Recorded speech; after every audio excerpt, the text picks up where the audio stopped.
Tres mensajes del Evangelio de hoy, tomado del Evangelio de San Juan, capítulo 6, versículos del 41 al 51. En aquel tiempo, los judíos criticaban a Jesús porque había dicho, «Yo soy el pan bajado del cielo».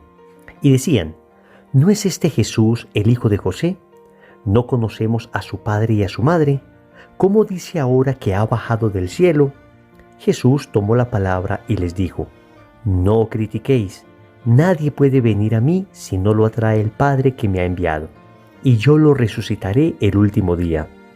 Está escrito en los profetas, serán todos discípulos de Dios. Todo el que escucha lo que dice el Padre y aprende, viene a mí. No es que nadie haya visto al Padre, a no ser el que procede de Dios. Ese ha visto al Padre. Os lo aseguro, el que cree tiene vida eterna. Yo soy el pan de vida. Vuestros padres comieron en el desierto el maná y murieron. Este es el pan que baja del cielo, para que el hombre coma de él y no muera. Yo soy el pan vivo que ha bajado del cielo. El que coma de este pan vivirá para siempre. El pan que yo daré es mi carne para la vida del mundo. Palabra del Señor, gloria a ti, Señor Jesús. Querida familia, en este domingo nos volvemos a encontrar con el Evangelio de San Juan. Y seguimos en el contexto del capítulo 6 de este Evangelio. Sabemos que el capítulo 6 del Evangelio de San Juan es el capítulo eucarístico por excelencia. Al inicio de este capítulo, el Señor aparece multiplicando los panes para mostrar, como hemos dicho ya, que Él con el pan puede hacer lo que quiera, como multiplicarlo. Después, el Evangelio nos dice que Jesús camina sobre las aguas, para mostrar que con su cuerpo Él también puede hacer lo que quiera, como caminar sobre las aguas. Y si con el pan puede hacer lo que quiera, como multiplicarlo, y con su cuerpo puede hacer lo que quiera, como caminar sobre las aguas, entonces nos va a decir en este famoso discurso del pan de vida que el pan con el que nos alimentará será su propia carne. Vamos a meditar tres mensajes de este Evangelio. Primero, no critiques. Segundo, cómo entender las cosas de Dios. Tercero, vuelve a misa. Vamos con el primer punto. No critiques.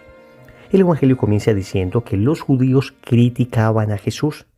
Y lo criticaban porque él había dicho que era el pan que bajaba del cielo y ellos no entendían lo que Jesús hablaba. Porque ellos decían, nosotros conocemos al papá y a la mamá de Jesús.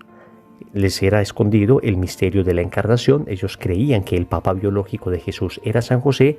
Pero, por supuesto, sabemos nosotros que en realidad el ángel Gabriel le había anunciado a María que sería la madre del Mesías. Pero ellos, todavía no conocían bien este misterio y por eso decían, conocemos a su papá, conocemos a su mamá, ¿cómo dice este que ha bajado del cielo? Y lo criticaban. Y Jesús le responde, no critiquéis, no critiquéis. Esto es importante porque en el contexto del misterio de la Eucaristía, que es un misterio que supera nuestras capacidades, Jesús nos está enseñando una lección importantísima. Que allí, cuando nosotros no entendamos las cosas, no critiquemos. Mejor aprendamos a quedarnos callados, aprendamos a orar, a discernir, a escuchar, aprendamos a no ser tan ligeros de lengua. Escuchen lo que les estoy diciendo, queridos amigos. Muchas veces somos demasiado ligeros de lengua. Estamos permanentemente criticando porque no entendemos las cosas. Alguien decía que normalmente los mediocres critican a aquellas personas a las que no pueden imitar, aquellas personas a las que no son capaces de alcanzar. Nosotros hoy, con este Evangelio, aprendamos a quedarnos callados cuando no entendamos algo, a pedir discernimiento, a preguntar y más en las cosas de Dios.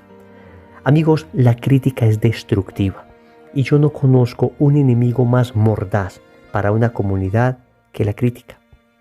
Por eso el Señor en el Evangelio de San Mateo, en el capítulo 7, versículo 1, dirá esta frase lapidaria, no juzguéis y no seréis juzgados. Una sana vida espiritual es una vida espiritual donde los juicios temerarios, las críticas infundadas no deben existir. ¿Qué es un juicio temerario? Es el juicio que se hace sobre alguien suponiendo en esa persona la peor intención. Vamos a ver. Yo veo que alguien hizo algo malo y lanzo un juicio temerario contra esa persona diciendo que esa persona es mala, que es perversa, que era obvio que iba a hacer eso, que es natural que actúe así. Eso es un juicio temerario. Yo estoy suponiendo la peor intención en esta persona. Yo no estoy diciendo que no podamos juzgar hechos, y que no pueda haber críticas bien fundadas sobre realidades. Claro que sí, cuando hay algo objetivamente malo hay que señalar que eso es malo.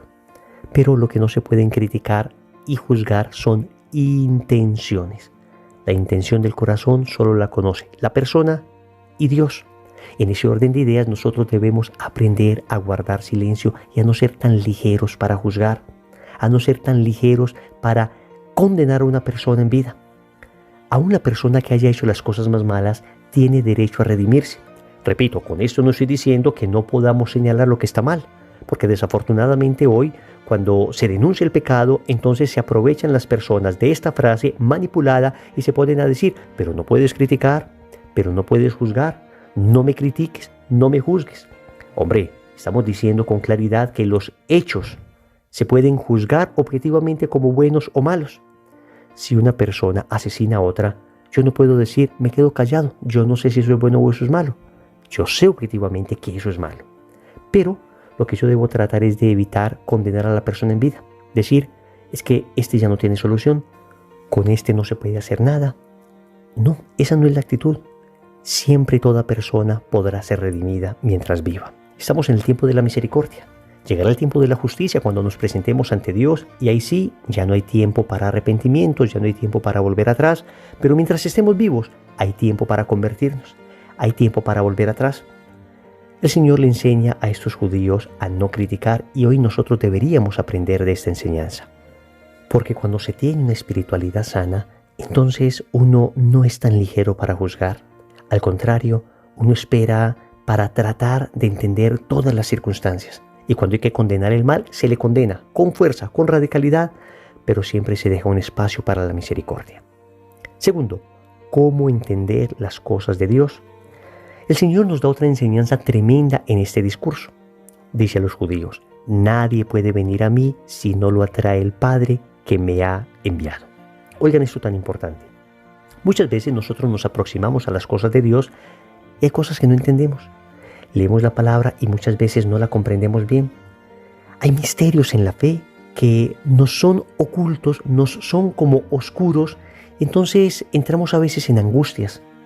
Hoy el Señor nos está diciendo que las cosas de Dios no requieren solamente un conocimiento intelectual. Ciertamente desde la razón podemos acceder a muchas verdades de fe, pero existen verdades que superan nuestra capacidad racional. Y en ese orden de ideas debemos comprender que necesitamos el don de entender las cosas de Dios. Y se los pongo en este sencillo ejemplo. He conocido personas muy inteligentes, muy capaces a nivel, digamos, humano, carreras universitarias, posgrados, maestrías, y sin embargo, en ocasiones, frente a un texto bíblico sencillo, frente a un acontecimiento de la vida que cualquier persona con un poquito de fe podría interpretar con mucha facilidad, he encontrado que estas personas se quedan absolutamente pasmadas, como que no saben qué significa esto, cómo proceder, porque existe una inteligencia espiritual que procede de lo alto. Es la inteligencia que viene del Espíritu Santo. El don de inteligencia, el don de entendimiento. Hoy el Señor nos está diciendo que para entender las cosas de Dios no se necesita ser muy inteligente, sino estar muy ungido.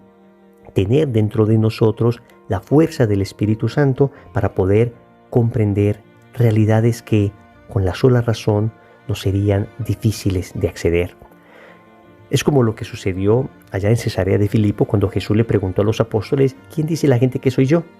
Unos que Juan Bautista, otros que Elías, otros que Jeremías, respondieron ellos.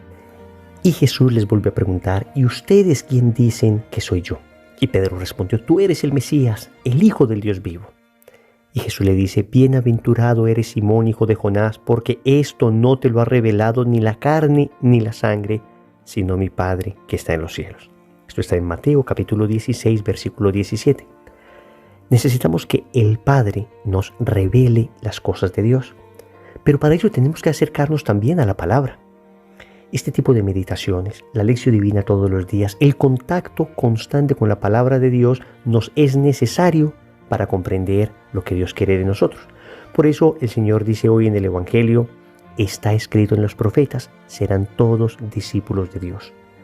Cuando el Señor está explicando a los judíos que ellos no podrán entender nada si el Padre no se lo revela, les menciona las Escrituras. Necesitamos enamorarnos de la palabra. Necesitamos tener nuestra Biblia propia. A ver, tú querido hermano, tú querida hermana, ¿ya tienes tu propia Biblia? ¿Tienes una Biblia para ti? No me refiero solo a la Biblia de la casa, a la Biblia del hogar que todos tenemos, muy bonita, abierta en el Salmo 91. Bueno, eso está muy bien. Un altar para la palabra es una cosa bien linda. Pero me refiero acá a la Biblia personal, la que tú lees, la que tú meditas, la que con mucho respeto subrayas, con la que haces la lección divina, con la que lees estos textos. Qué lindo que escuchando este evangelio todos los días, tú tomaras también tu Biblia y empezaras a subrayar las frases que más te gustan de cada evangelio. Te vas a dar cuenta que esto va quedando en tu corazón. Para entender entonces las cosas de Dios se requiere un don, el don del Espíritu, pero también se requiere contacto con la palabra. Tercero, vuelve a misa. Y hoy ciertamente el Evangelio nos vuelve a llevar a la Eucaristía. Jesús dice, yo soy el pan de la vida. Miren qué bonito esto.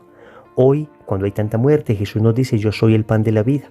Hoy cuando la gente muere de hambre, Él dice, yo soy pan que da vida. Yo soy el pan vivo que ha bajado del cielo, también dice. El que coma de este pan vivirá para siempre. Y el pan que yo les daré será mi carne para la vida del mundo. Aquí el Señor nos está diferenciando entre el alimento material, que es para la vida terrena. Quien lo come, el alimento terrenal, muere. Pero el alimento espiritual es para la vida eterna. Amigos, hay un contraste. Debemos comer y alimentarnos biológicamente, y eso está muy bien, pero tanto que buscamos este alimento, tan desesperados que estamos por comer físicamente, biológicamente, sabiendo que este alimento dura tan poco y finalmente moriremos, pero tan poco interesados que estamos en un alimento que nos da vida eterna. Acá estamos hablando de la Eucaristía. Jesús es Eucaristía. La Eucaristía es Cristo. Y lo volvemos a decir, no es un símbolo. Miren lo que dice el Evangelio de hoy. Es mi carne para la vida del mundo. El pan que yo les daré es mi carne para la vida del mundo. Estamos hablando de que nos alimentamos con la carne de Cristo, que milagrosamente a través del misterio de la transubstanciación, cuando el sacerdote impone las manos sobre el pan y el vino, entonces allí deja de haber pan y vino y empieza a haber carne y sangre de Cristo. Y debemos alimentarnos y debemos ir a la Eucaristía. Por eso la invitación es que vuelvas a la Santa Misa. Después de la pandemia, muchas personas perdieron el maravilloso hábito de la Eucaristía dominical. Y ni qué decir de aquellas personas que iban a misa también en semana y ya no volvieron. Amigos, hay que volver a la misa presencial. Hay que estar allí presencialmente en la Eucaristía, adorando a Cristo, recibiéndole, comulgando. Y para comulgar necesitamos estar en gracia de Dios, estar confesados. Y si todavía no nos podemos confesar porque estamos en alguna situación irregular, entonces vamos a misa a suplicar al Señor la gracia de poder superar esta situación. Si es que seguimos en una situación objetiva de pecado que no nos permite todavía confesarnos, esto no significa que nos debamos alejar de la Santa Misa. Al contrario, debemos ir, aunque no podamos comulgar, a suplicar todos los días al Señor la gracia de volver a comulgar. Vuelve a misa. Y ojalá no vuelvas a misa solo. Ojalá vuelvas a misa con tu familia, con tus hermanos, con tus papás, con tus hijos, con tu novio, con tus amigos, con tu esposo, con los tuyos. Vuelve a misa. Recordemos entonces. Primero, no critiques. Segundo, cómo entender las cosas de Dios. Tercero, vuelve a misa. Compromiso. Invita hoy a tu familia a asistir a la Eucaristía Dominical. En el nombre del Padre, y del Hijo, y del Espíritu Santo. Amén.